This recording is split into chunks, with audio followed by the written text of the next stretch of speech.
صباح الخير. شكرا رنا. Your Royal Highness, Sir Ahmad al-Sheikh, Your Excellencies, ladies and gentlemen. It's great to be called a guest of honor in a country that I'm most proud to call home. It's great to be back in Jordan here and to connect with fellow Jordanians, fellow Arabs, and fellow in this journey of bringing a bit more sustainability to a planet that is drifting off a track out of sustainability and our resources to accommodate all of us. I was very excited to learn about this initiative of PepsiCo and this name that you have picked for it, AMWAJ. And I think we need, at this moment of history of this region, a new waves and AMWAJ that could counter the negativity that is spread all over the place. I was very proud to see that many partners are coming together to instill this notion of sustainability. And let me just walk you through some trends over the past 15 years, and I'm not a historian here, but just to see where the word sustainability came from. Some 16 years ago, the United Nations adopted the Millennium Development Goals. You are familiar with the MDGs, I believe. The 15 years plan basically they have at the core of this plan, the Millennium Development Goals, is trying to lift people out of poverty and to try to tackle some other challenges. Now, some people are skeptical and they are always in doubt whether this international system works or not. In fact, when it comes to the MDGs, I can't be prouder to report that it worked, because if the goal was to lift half of the people who are in poverty out of poverty, that worked.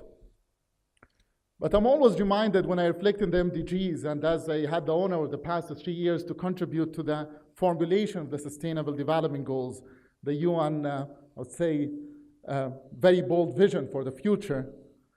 I'm always reminded of this nice book to Charles Dickens, The Tale of Two Cities, for those of you who read it. It talks about Paris and London, but there's a line in that book talks about this is the best of all times and the worst of all times at the same time.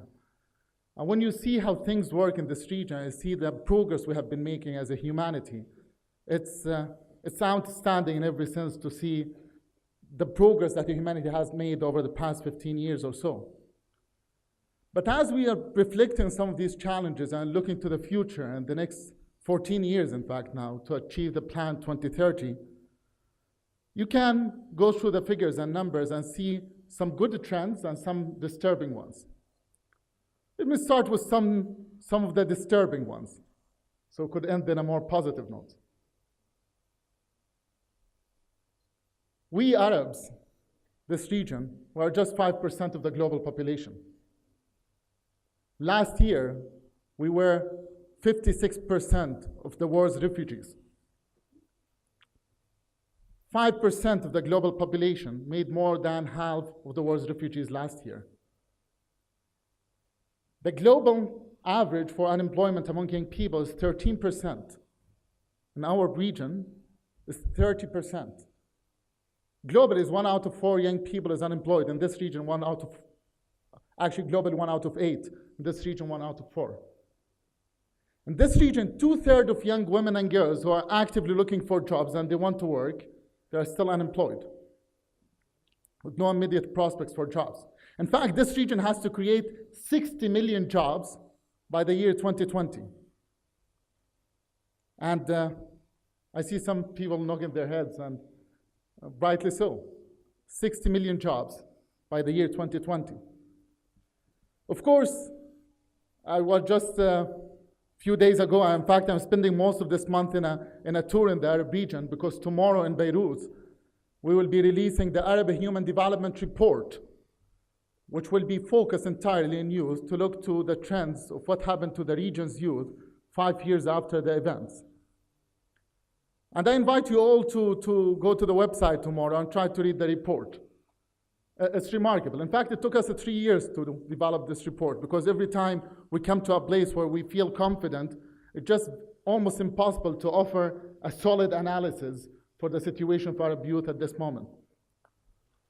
But in that same report, draws also to the challenge young people in this region are facing when it comes to peace and security, education, employment, participation, this region continues to have one of the lowest percentage of youth participation in formal political processes and one of the highest percentage of protests in the world. So people don't vote, but they protest. And many of them, in fact, at this point, they are not protesting or not voting. Some of them, they are losing faith. So I said I will start by some of the disturbing trends because I think in the middle of this very challenging reality, we're seeing some emerging trends that could bring a bit of hope to all of us. In fact, on the table, we were talking about the mission of my generation now is to look for the cracks of hopes here and there and try to maximize them. The good news here that this region is rich and continues to be rich for I would say to the foreseen future. It has some of the most well-resourced banks, financial institutions, some of the most well-resourced countries, in fact, in terms of cash, not only in terms of natural resources. And this region continues to hold most of the solutions from within. We just need to unlock some of these solutions to not fail this largest generation of young Arabs. Today, we have the largest generation of youth in the history of this region, a little bit over 100 million.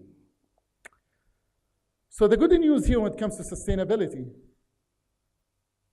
this is a generation that aspire and work hard to try to find solutions to tackle some of these complex challenges. When it comes to creating jobs, for example, there's a community of young Arab entrepreneurs who are still being celebrated, unfortunately, as if they were the exception. As if it's like becoming success is an exception in this region. Throughout this conference, when you hear to some of the stories of young entrepreneurs in this room, you know that success is not an exception in this region.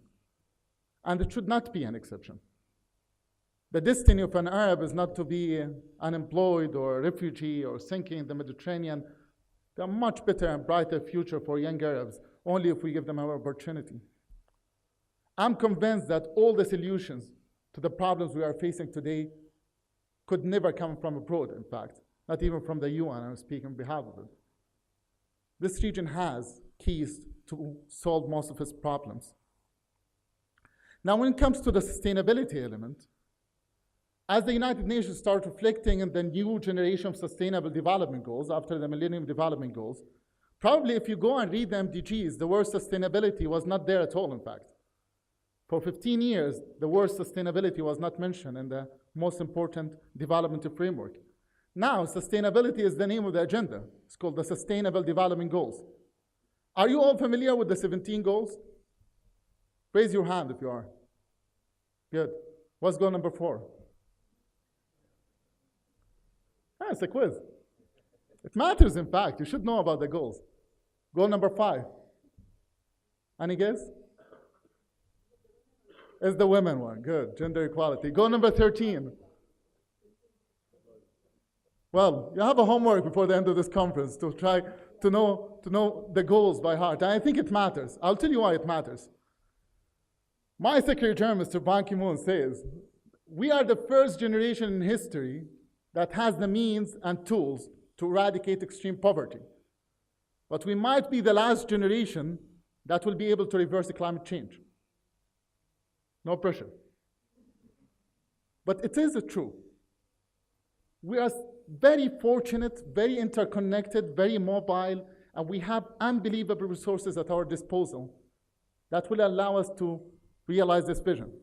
Now, some of you will wonder, when you read the 17 goals, which I hope you will do to the fullest today, you will wonder, what's the thing about this United Nations? They are calling for eradicating extreme poverty in 14 years by 2030, reversing climate change, ensure gender equality, finding jobs for everyone.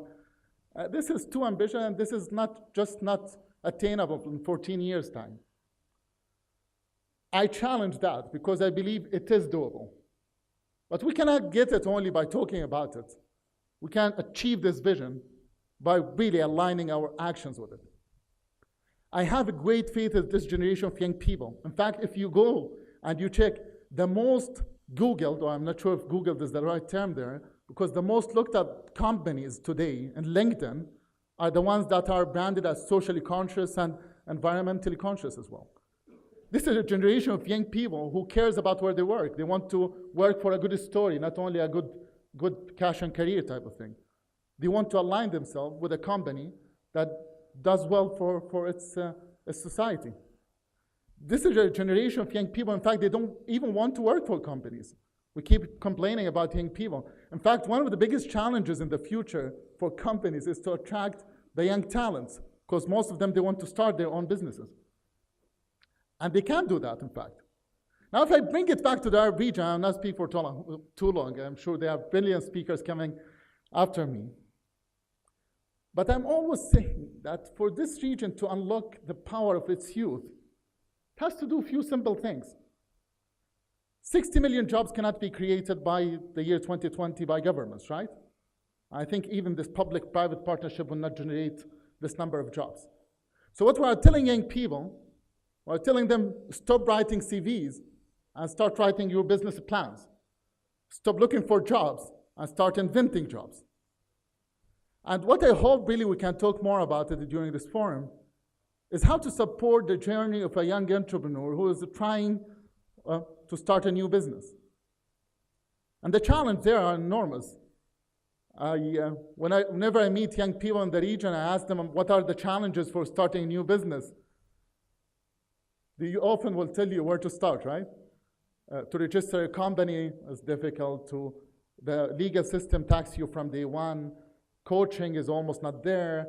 Access to credit or financial support is a mission impossible.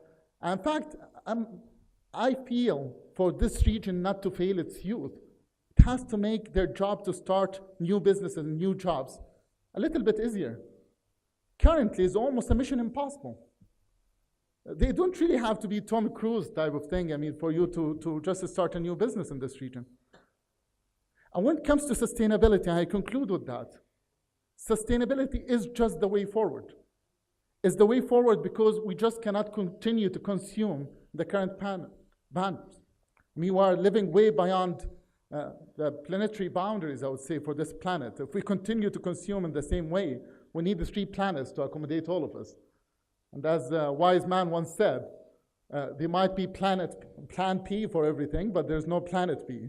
So we have to figure out everything with this planet that we got. So to conclude with that, I would say it's a moment that is very challenging for all of us in this region, but it's a moment of hope and a renewed hope. And that's the message, as tomorrow we'll be releasing the Arab Human Development Report. We're hoping that this will serve as a wake-up call for everyone, and a wake-up call for companies, for governments, for individuals, and for young entrepreneurs. That is not enough today to start by talking about being an entrepreneur. I think connecting entrepreneurship together with sustainability is the way forward, because just that creates more jobs for everyone. And that's the way for you to move from a linear economy to a circular economy that hopefully will circulate the wealth, circulate the opportunities, and hopefully this region's youth will be able to rebound the region from its current free fall. Because as a young person from this region myself, I just don't want to, I'm 32 years old, by the way. And when I'm 60 or 70, the last thing I want to do is to be here in a dark suit and just pass on regrets to the younger generation, telling them, we're sorry, we failed you. And you hear it all the time, right? We failed you, maybe you'll do a better job than us. I think we are the ones who should and is able to do a better job. I just want to make sure that we are part of this generation. So my call to all of you to zoom out a little bit from a lot of the frustration we're struggling with, and not only to read the headlines, which we have plenty of them in this region, but to read the trend lines. And I think the trend lines are in favor of young people, and in favor of supporting them. And once again, I congratulate all the organizers for seeing the value of investing in young people. At the end, no company in the world would like to see a poor society. They always want to have a functioning society. I think that's for the benefit of everyone. Once again, thank you. Thanks to PepsiCo, and thanks to Your Royal Highness for taking the time to engage with young people, and to all the partners. I very much appreciate the opportunity to speak to you. Thank you.